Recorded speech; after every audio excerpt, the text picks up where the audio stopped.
শশা জমিতে আজকে যে সমস্যার ব্যাপারে আপনাদের সাথে আলোচনা করব সেটি হলো গাছের অতিরিক্ত পরিমাণে ফুল জালি এসছে কিন্তু ফল নেই।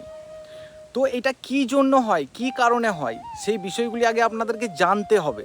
যতক্ষণ পর্যন্ত না জানবেন ততক্ষণ পর্যন্ত আপনারা ভাববেন যে বীজের সমস্যা, কিংবা দোকানদার আপনাদেরকে ঠকিয়ে দিয়েছে, কিংবা আমার সার ওষুধে কাজ করছে না। বর্ষাকালে যে সকল চাষি ভাইরা শশা চাষ করছেন, এই শশা চাষের ক্ষেত্রে আপনারা একটা জিনিস কমন দেখতে পারবেন, যেটা হচ্ছে ফুলজালি অতিরিক্ত পরিমাণে থাকার সত্ত্বেও কিন্তু আমরা ফলন পাচ্ছি না। তো এই ফলন কিভাবে বাড়ানো যায় এবং কেন এই পুরুষ ফুল অতিরিক্ত আসে বা স্ত্রী ফুল অতিরিক্ত আসে, তার জন্য একটা ডেডিকেট ভিডিও অলরেডি বানানো আছে। সেটা গিয়ে আগে অবশ্যই দেখুন, তারপরে এই ভিডিওটা দেখুন, তাহলে বুঝতে পারবেন যে কেন পুরুষ ফুল বেশি আসে বা স্ত্রী ফুল বেশি আসে।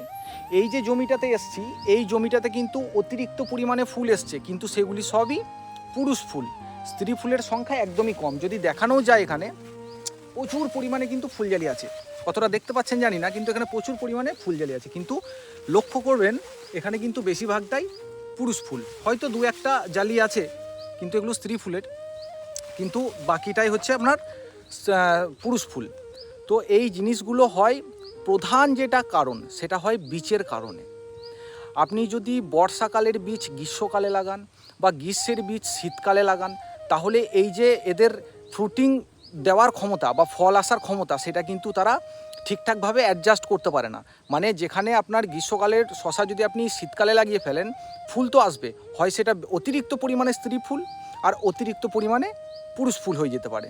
এবার অনেক চাষি ভাই হয়তো কমেন্টে আমাকে জানাবেন যে অতিরিক্ত স্ত্রী ফুল এলে তো ভালো জিনিস, আমরা সেখানে ফলন বেশি পাবো।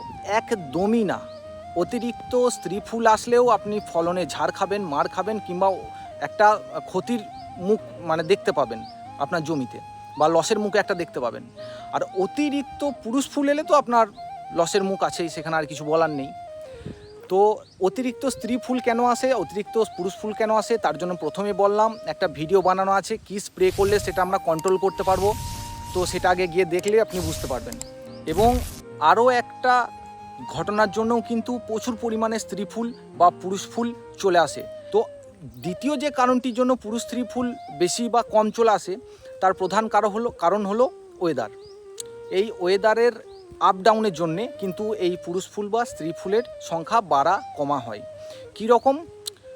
এই যে এখন যে টাইমে আমি ভিডিও করছি, এটা হচ্ছে কিন্তু আপনার বর্ষাকাল।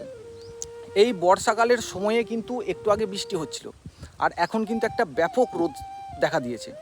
এই যে রোদের কারণে পাতা হিট হচ্ছে এবং সঙ্গে সঙ্গে আবার বর্ষার বৃষ্টি পড়ছে, এই কারণে গাছের মধ্যে যে ফ্রুট আনার হরমোনের ক্ষমতা থাকে, এই হরমোনটা কিন্তু ইনব্যালেন্স হয়ে যায় অতিরিক্ত রোদ আর অতিরিক্ত বৃষ্টির কারণে। পুরুষ ফুল আসার যেখানে কথা, সেখানে স্ত্রী ফুল চলে আসছে, স্ত্রী ফুল যেখানে আসার কথা, সেখানে কিন্তু পুরুষ ফুল এসে বসে আছে।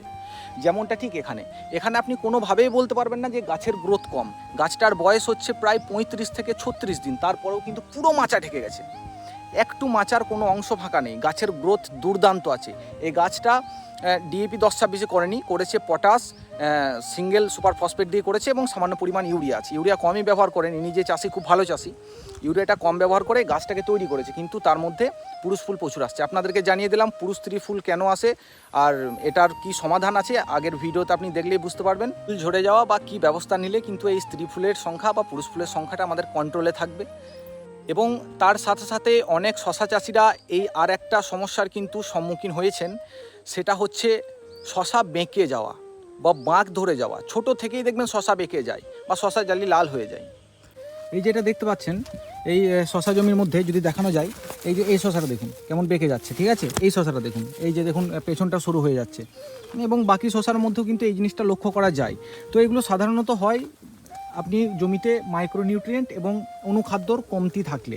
আপনারা যখন সার চাপান দেবেন, এই সার চাপানোর সময় কিন্তু অতি অবশ্যই অনুখাদ্য জিনিসটা ব্যবহার করবেন, এবং তার সাথে আপনাকে প্রত্যেক 12 থেকে 14 দিন পর পর মোভোভিন বা বায়োভিটা এক্স এই জিনিসগুলি কিন্তু ব্যবহার করতে হবে। কারণ এই জিনিসগুলির মধ্যে কিন্তু মলিবডেনাম থেকে শুরু করে জিঙ্ক, ক্যালসিয়াম, ম্যাগনেসিয়াম এই সকল যে মলিকিউলগুলো থাকে, এই মলিকিউলগুলো কিন্তু আপনারা এই গঠনে সাহায্য করে। এবং যখনই দেখবেন এগুলো বেঁকে যাচ্ছে, যদি হাতের নাগালে এগুলো নাও পান, তখন কিন্তু সেক্ষেত্রে আপনারা পটাশের সঙ্গে মানে 0050 সঙ্গে বোরন স্প্রে করলেও কিন্তু এই জিনিসটা অনেকটা চলে যায়। যদি হাতের কাছে মোভোমিন পান খুবই ভালো কথা, তো সেটা স্প্রে করবেন প্রত্যেক লিটার জলে। আপনারা 1 গ্রাম থেকে 2 গ্রাম পর্যন্ত মিশিয়ে স্প্রে করতে পারেন। যদি খুবই উপদ্রব বেড়ে যায় এটা বা পরিমাণ বেড়ে যায় এরকম শশা, তো 2 গ্রাম করে দিতে পারেন। আর যদি একটু আধটু কম থাকে তখন 1 গ্রাম করে দেবেন এবং 0050 ওর সাথে মিশিয়ে দেবেন। কখন দেবেন? গাছের কন্ডিশন যদি এইরকম থাকে, মানে এই গাছটা 35 দিনের গাছ, গাছের কন্ডিশন দেখুন বিশাল হাইটের গাছ, মানে মাচাও দেখা যাচ্ছে না এমন একটা গাছের পরিস্থিতি, তো সেই ক্ষেত্রে আপনারা 0050 দিতে পারেন। যদি গাছের গ্রোথ না থাকে তখন 19-19-এর সঙ্গে আপনারা মিশিয়ে দেবেন, মানে 19-19-19 তার সঙ্গে মোভোমিন এবং পারলে আপনারা ক্যালসিয়াম বা জিঙ্ক যে কোনো কিছু একটা মিশিয়ে স্প্রে করতে পারেন। আর যদি গাছের গ্রোথ এরকম থাকে তো আপনাদেরকে জানালামই, তখন আপনারা 0050 মিশিয়ে এবং সঙ্গে মোভোমিন মিশিয়ে স্প্রে করতে পারেন। দেখবেন গাছ আগের থেকে অনেকটা পরিবর্তন হয়েছে এবং তার সাথে কালার ধরে থাকবে, কালারটা বহুত দিন পর্যন্ত ধরে থাকবে। আর ফ্রুটিং যেগুলো আছে ফ্রুটিংগুলো ঝরবে না, আর ফুলজালিগুলো আপনার শক্ত হবে, ফুলের গোড়াগুলো শক্ত হবে, ফুলজালি ঝরা বন্ধ হয়ে যাবে। তো আজকের ভিডিওটা এতটুকু পর্যন্তই রাখলাম। এরপরেও যদি আপনাদের কোনো কিছু জানার থাকে বা জিজ্ঞাসাবাদ থাকে অবশ্যই কমেন্টে জানান। ভিডিওটি ভালো লাগলে একটা লাইক করে সাবস্ক্রাইব করে আমাদের সঙ্গে থাকুন, এরকমই আরও ইনফরমেটিভ ভিডিও শেষ দিন পর্যন্ত পাওয়ার জন্য।